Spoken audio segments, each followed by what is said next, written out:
ನಮಸ್ತೆ ಟಿವಿ 20 ಕನ್ನಡ ವಾಹಿನಿಗೆ ಸ್ವಾಗತ.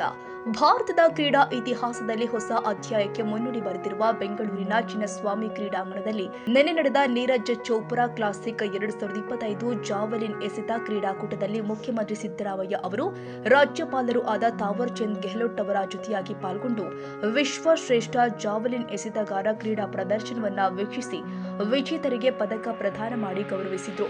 2 ಬಾರಿ ಒಲಿಂಪಿಕ್ ಪದಕ ವಿಜೇತ ಹಾಲಿ ವಿಶ್ವ ಚಾಂಪಿಯನ್ ವಿಶ್ವ ನಂಬರ್ 1 ಜಾವೆಲಿನ್ ಪಟು ನೀರಜ್ ಚೋಪ್ರಾ ತಮ್ಮ ಹೆಸರಿನಲ್ಲಿ ಆರಂಭಿಸಿರುವ ಅಂತಾರಾಷ್ಟ್ರೀಯ ಜಾವೆಲಿನ್ ಕೂಟವು ಜಾವೆಲಿನ್ ಎಸೆತದಲ್ಲಿನ ದಿಗ್ಗಜರ ಕ್ರೀಡಾ ಸಾಮರ್ಥ್ಯ ಪ್ರದರ್ಶನದ ವೇದಿಕೆಯಾಗಿದ್ದು, ಮುಂದೆಯೂ ಇಂತಹ ಕ್ರೀಡಾಕೂಟದಲ್ಲಿ ರಾಜ್ಯದಲ್ಲಿ ಆಯೋಜನೆಗೊಂಡು ಯುವ ಜನರನ್ನು ಕ್ರೀಡೆಯತ್ತ ಆಕರ್ಷಿಸಲಿ ಎಂದು ಶುಭ ಕೋರಿದರು.